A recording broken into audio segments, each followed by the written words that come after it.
YouTube friends, Ben Ochart here. Thank you so much for tuning in today. And today's topic is, what is the best advice you've ever received regarding fish keeping, and what was the worst advice you ever received?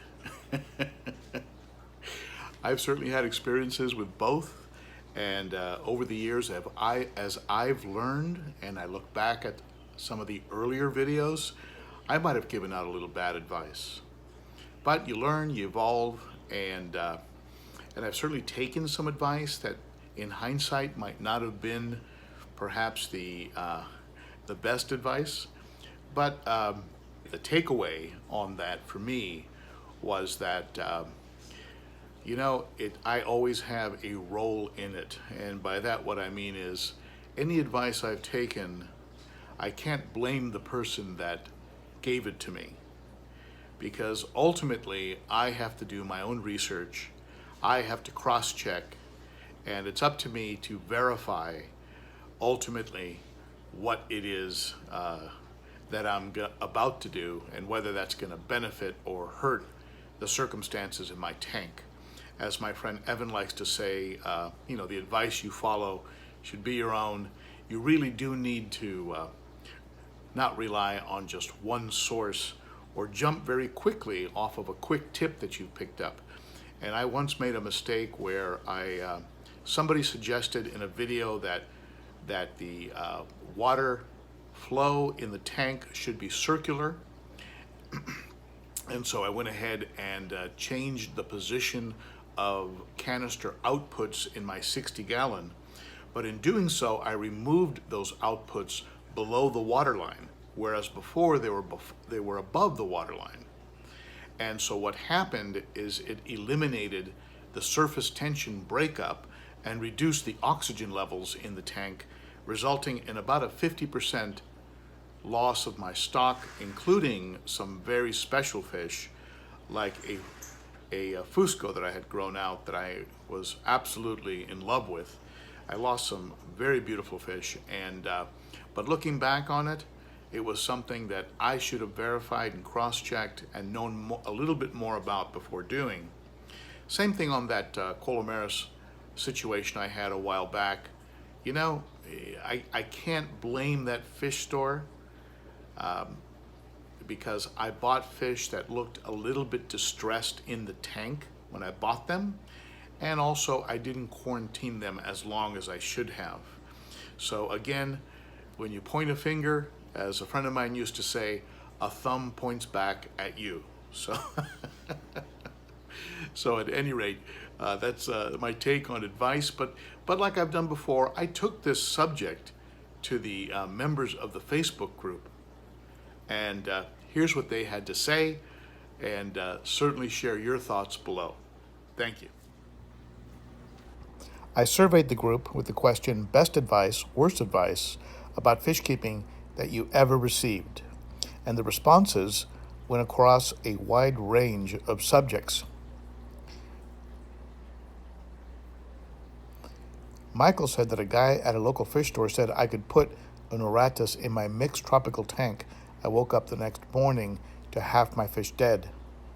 This was many years ago, before I knew anything about cichlids. This Oratus fish seems to come up in a lot of our videos.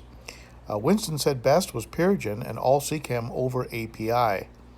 Worse, interwebs, because now I know how many P's and Haps I actually want and drool over most. I guess interwebs is internet, and I hear you. Dennis says it's vitally important to fully understand the nitrogen cycle before adding fish to the aquarium. The worst advice would be the 1 inch per gallon rule. And yeah, I agree, Dennis, that that rule has too many variables. You have fish growth, temperament, what kind of filtration do you have in the tank, too many variables. Bob Yates says best, don't feed your fish every time they beg for food. That's always with cichlids. Worse, here, take my green tear. Well, the first tip is any fish with the word tear in the name, I would certainly be very suspicious of So certainly that was your first tip-off that something was wrong. Evan said the worst was listen to someone else's opinion, and a little broad and general. The best was the opinion you follow should be your own, which is, it's true. I mean, ultimately, you have to live with your own decisions. So it's up to you ultimately to check out the facts. John says both best and worst advice was to buy a fish tank. You need to watch a video I released a while back called Cichlids Are Crack. And in that video, I really talk about how this is an addiction. A good addiction, but an addiction. Holly says the worst was to buy your cichlids at Petco, and the best was to buy the best water test kit. Water test kits are vital. And in all fairness to Petco, I did get an electric blue from them once that turned out to be an exceptional fish. But they are the group, along with PetSmart, that put a lot of those oratus into unsuspecting homes, and they end up with those stories we hear about on my videos. Jason says to try Purigen and Polyfill, also running a UV lamp. UVs are great if they're a twist. The simple UVs in canisters are only for clarifying the water. Fred, worst advice was I could add fish after 2 days of setting up a tank from a local fish store. Best advice, water movement, agitation. Yep, those are both good tips. Polyester filling in the filter. Yep, that's a good product. And yep, you add those fish too fast, they will die. Worse from Ron was you can put this stuff in your tank and add fish right away. Best, the use of Seachem products. Well, with Seachem stability, you actually can add fish pretty quickly, but really not too many too fast, because you can cause a ammonia spike and a crash. Ryan says, oh, you can only add 1 inch per gallon. Yeah, back to that 1 inch per gallon rule. Some people have more than that. They like to have a heavily stocked tank to spread out aggression. Other folks stock lightly. The rule has too many variables to be just accepted entirely at face value. Dave says best advice was to have a hospital tank. Worst advice was to use a biological filter under gravel. That's a great tip, a hospital tank. I certainly have one. And the under gravel filters, you don't see them too much anymore, except perhaps in special applications like somebody trying to create some anaerobic bacteria in a thick substrate.